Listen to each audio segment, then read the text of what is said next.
What's app app جو آج ہماری زندگی کا ایک اہم حصہ بن گیا ہے، جو کہ ہمیں اپنے رشتہ داروں اور اپنے فرینڈز کے ساتھ جڑنے کا اور انہیں میسیجز بھیجنے کا ذریعہ بنتا ہے۔ لیکن کیا آپ نے کبھی سوچا ہے کہ یہ واٹس ایپ آخر خود کیسے پیسے کماتا ہے؟ واٹس ایپ کی شروعات 2009 میں برائن ایکٹن اور جین کوم نے کی، جو کہ پہلے یاہو میں بھی کام کر چکے تھے۔ اس کے بعد انہوں نے فیس بک اور ٹویٹر میں بھی اپلائی کیا، لیکن انہیں ریجیکشن کا سامنا کرنا پڑا۔ واٹس ایپ کے کو فاؤنڈر جان کوم کو یہ آئیڈیا اس وقت آیا جب وہ جم جایا کرتے تھے، اور جم میں جا کر وہ اپنے دوستوں کی کالز اور میسیجز کو مس کر دیتے تھے، اور اسی پریشانی نے انہیں انسپائر کیا ایسی ایپ بنانے پر تاکہ لوگ آپ کا سٹیٹس دیکھ کر جان سکیں کہ آپ کس ٹائم پر کیا کر رہے ہیں۔ یہ ایپ تو صرف سٹیٹس اپڈیٹ کرنے کے لیے بنائی گئی تھی، لیکن پھر کو فاؤنڈر کو یہ ریلائز ہوا کہ لوگ اس کو میسیجز بھیجنے کے لیے بھی استعمال کر رہے ہیں۔ اس طرح واٹس ایپ نے 2009 میں اپنا کنسیپٹ ایوالو کر کے میسیجز بھیجنے کا پلیٹ فارم لانچ کیا۔ بنا کسی مارکیٹنگ کے واٹس ایپ کی پاپولیرٹی تیزی سے بڑھتی گئی، اور یوزرز نے اس کو اپنے دوستوں کے ساتھ شیئر کیا، اور واٹس ایپ نے اپنی سروسز کو فری کر کے ایک گیم چینجر بنا دیا۔ اور اگر ہم پیسوں کی بات کریں تو واٹس ایپ کے اخراجات شروع میں بہت ہی کم تھے۔ جب واٹس ایپ سٹارٹ ہوا تو ان کی ٹیم بہت ہی چھوٹی تھی، اور انہوں نے ایک سمپل واٹس ایپ میسیجنگ کی ایپ بنائی، اور انہوں نے انیشل سٹیج کے اوپر واٹس ایپ کی مارکیٹنگ پہ کوئی خرچہ نہیں کیا۔ ہر نئے یوزر کے لیے انہیں ایک ویریفیکیشن کوڈ بھیجنا پڑتا تھا، جس پہ ان کا سب سے زیادہ خرچہ آتا تھا۔ لیکن سوال یہ تھا واٹس ایپ کے لیے انویسٹمنٹ کہاں سے آئے؟ لیکن جو واٹس ایپ کی پاپولیرٹی بڑھتی جا رہی تھی، کمپنیاں اس میں انویسٹمنٹ کرنے کے لیے تیار تھیں۔ شیئر بیچنے کے بدلے انویسٹمنٹس تو آنے لگیں، لیکن یہ اتنی تیزی سے نہیں آ رہی تھیں جتنی انہیں ضرورت تھی۔ اسی دوران واٹس ایپ نے اپنا نیا بزنس ماڈل سوچا، لیکن یہ ایپ اب فری نہیں تھی، بلکہ اس کو یوز کرنے کے لیے 99 سینٹ پے کرنا تھے آپ کو۔ یہ ایک پیڈ ایپ ہونے کے باوجود بھی لوگوں کی پسندیدہ ایپ اس لیے تھی کیونکہ اس میں لوگوں کا یوزر ایکسپیرینس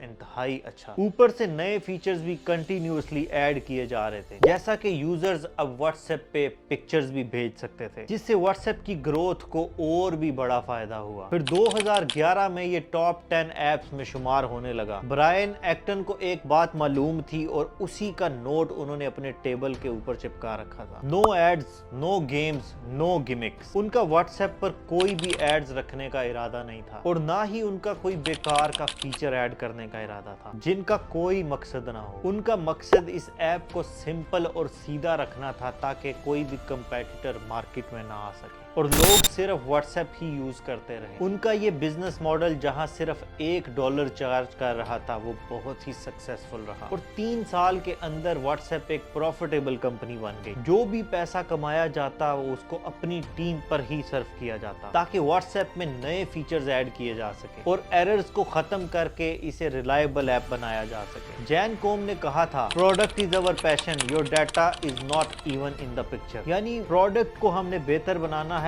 لوگوں کے ڈیٹے سے ہمیں کوئی مطلب نہیں۔ لیکن اب اس کہانی میں فیس بک کی طرف سے ایک نئی انٹری ہوتی ہے، جس سے یہ پورا ماڈل تہس نہس ہونا شروع ہو جاتا ہے۔ لیکن یہ ڈیل اس وقت فائنل ہو جاتی ہے 2014 میں، جب فیس بک اس ایپ کو $19 بلین میں خرید لیتا ہے۔ اس کے بعد واٹس ایپ کے سب امپلائیز فیس بک کے امپلائیز بن جاتے ہیں۔ واٹس ایپ کے کو فاؤنڈر نے گوگل کے CEO سندر پچائی سے بھی بات کی تھی، لیکن ان کے ساتھ کوئی ڈیل فائنل نہیں ہوئی۔ فیس بک نے واٹس ایپ کو اس وجہ سے خریدا کیونکہ یہ میسنجر ایپ کا سب سے بڑا کمپیٹیٹر تھا۔ 2014 تک مارکیٹ میں واٹس ایپ جیسی اور بھی ایپس آ چکی تھیں، جیسا کہ وی چیٹ، کک، لائن اور وائبر۔ فیس بک نے دیکھا کہ واٹس ایپ کو اپنے ساتھ ملا کر وہ اپنی کمپنی کے کمپٹیشن کو ختم کر سکتے ہیں۔ اس کے علاوہ واٹس ایپ کے پاس یوزرز کا اتنا ڈیٹا تھا جو کہ فیس بک کو بہت زیادہ فائدہ پہنچا سکتا تھا، کیونکہ فیس بک اپنی کمپنی کو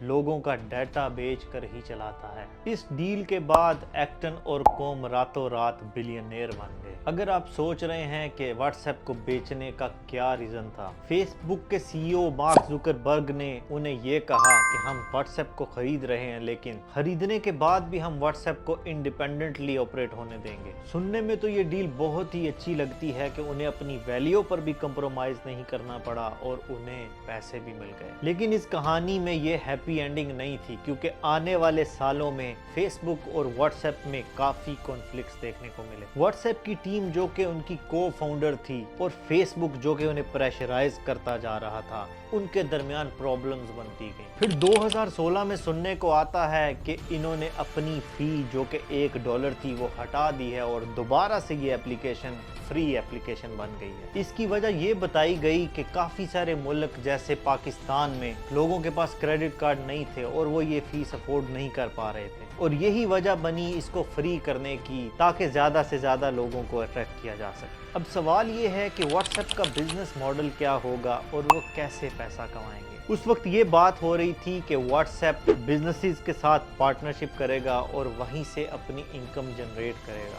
साथ ही साथ मार्क जुकरबर्ग पे इन्वेस्टर्स का प्रेशर बढ़ रहा था, क्योंकि उन्होंने $19 बिलियन व्हाट्सएप पे खर्च किए थे। इसीलिए इसका जल्द से जल्द रेवेन्यू जनरेट करना ज़रूरी था, ताकि इन्वेस्टर्स को बताया जा सके कि ये एक प्रॉफिटेबल इन्वेस्टमेंट है। फिर 2017 में मार्क जुकरबर्ग ने व्हाट्सएप के को फाउंडर्स पे इतना प्रेशर डाला कि वो पीछे हटने पर मजबूर हो गए। ब्रायन एक्टन ने 19 सितंबर 2017 में अपना इस्तीफा दे दिया और फिर कुछ ही महीनों बाद जैन कोम ने भी व्हाट्सएप छोड़ दिया। आप कह सकते हैं कि 2018 में मार्क जुकरबर्ग ने इस कंपनी पर पूरा अपना कब्जा जमा लिया। व्हाट्सएप का फ्यूचर बहुत ही प्रॉमिसिंग लगता है, क्योंकि मार्क और उनकी टीम इसको बहुत आगे ले जाने के लिए नई नई चीजें इंट्रोड्यूस करवा रही है। 2018 में बिजनेस ऐप लॉन्च की गई, जो कि बिजनेसेस की बहुत बड़ी जरूरियात को पूरा करती है। इस ऐप के जरिए लोग अपने बिजनेसेस की प्रोफाइल बना सकते हैं और फेसबुक और अपनी वेबसाइट्स को इसके साथ लिंक कर सकते हैं। ये सब करने से बिजनेसेस को एक अच्छी प्रेजेंस मिलती है और कस्टमर्स तक पहुंचना बहुत ही आसान हो जाता है। अब ये बिजनेस ऐप तो फ्री है, लेकिन बिजनेस एपीआई पैसा कमाने का जरिया है। एपीआई यानी कि एप्लीकेशन प्रोग्रामिंग इंटरफेस। ये एक ऐसा मीडियम है जो डिफरेंट एप्लीकेशंस को आपस में कम्युनिकेट करने और डिफरेंट टास्क परफॉर्म करने में मदद करता है। इस तरह व्हाट्सएप अपनी एपीआई बिजनेसेस से शेयर करता है, ताकि वो अपने कस्टमर्स की क्वेरीज का जवाब दे सकें और इस प्रोसेस को ऑटोमेट कर सकें। ये एपीआई सिर्फ कस्टमर्स के सवालात का जवाब देने में मदद नहीं करती, बल्कि शिपिंग कंफर्मेशन, अपॉइंटमेंट रिमाइंडर और टिकट भेजने तक की सहूलत मैसर करती है। इससे न सिर्फ बिजनेस एफिशिएंट बनता है, बल्कि कस्टमर एक्सपीरियंस भी इंप्रूव होता है। इस तरह व्हाट्सएप बिजनेस का अर्निंग मॉडल काफी नया और जदीद है, और अगर ये बिजनेसेस अपने कस्टमर को विद इन 24 आवर्स जवाब देते हैं तो ये उनके लिए बिल्कुल फ्री होता है, और अगर 24 घंटे के बाद जवाब दिया जाए तो उन्हें थोड़ी फी अदा करना पड़ती है। ये फी डिफरेंट कंट्रीज के लिहाज से डिफरेंट होती है, लेकिन ये एक तरीका है जिससे व्हाट्सएप अपनी सर्विसेज को बेहतर करता है और बिजनेस को इनकरेज करता है, ताकि विद इन टाइम वो कस्टमर्स को जवाब दें। ये मॉडल उन बिजनेसेस के लिए बेनिफिशियल है जो बहुत सारे कस्टमर्स के साथ डील करते हैं। व्हाट्सएप के फ्यूचर प्लान्स काफी इंटरेस्टिंग है। फेसबुक ने सोचा है कि व्हाट्सएप पर एड्स लाकर और भी पैसा बनाया जाए। ये एड्स व्हाट्सएप स्टेटसेस पर देखे जा सकते हैं। अभी तक व्हाट्सएप कितना रेवेन्यू जनरेट करता है इसकी डिटेल्स अवेलेबल नहीं है, क्योंकि ये फेसबुक का पार्ट है। यही वजह है कि वो अलग से इसका ब्रेकडाउन नहीं देगा। फोर्ब्स के मुताबिक 2017 तक 1.3 बिलियन यूजर थे व्हाट्सएप के, और उनसे वो $4 से $12 तक पर यूजर कमा रहे थे। जैसे जैसे बिजनेसेस अपने प्रोडक्ट्स व्हाट्सएप के थ्रू सेल करना शुरू कर रहे हैं, वैसे ही एक नया ट्रेंड उभर रहा है जिसे व्हाट्सएप ई कॉमर्स कहते हैं। ये दिखाता है कि व्हाट्सएप एक ऐसा प्लेटफॉर्म बन रहा है जहां शॉपिंग और पेमेंट्स भी हो सकती हैं। हो सकता है आने वाले वक्त में आपको व्हाट्सएप पे एड्स भी देखने को मिलें, जो कि व्हाट्सएप के बिजनेस को और भी ज्यादा प्रॉफिटेबल बनाएंगे। इसके साथ ये क्लियर नहीं है कि मार्क जुकरबर्ग का व्हाट्सएप के डाटा के साथ क्या करने का इरादा है। सोचने की बात यह है कि आने वाले दिनों में व्हाट्सएप के डाटा का इस्तेमाल कैसे होगा। बहुत सारे लोगों का मानना है कि फेसबुक इस डाटा का इस्तेमाल अपनी कामयाबी बढ़ाने के लिए जरूर करेगा। आगे क्या होता है ये तो वक्त ही बताएगा, लेकिन यहाँ तक की कहानी व्हाट्सएप की आपको काफ़ी दिलचस्प और इन्फॉर्मेटिव लगी होगी। ऐसी ही और इन्फॉर्मेटिव वीडियोज़ के लिए हमें सब्सक्राइब कीजिए। मिलते हैं अगली वीडियो में।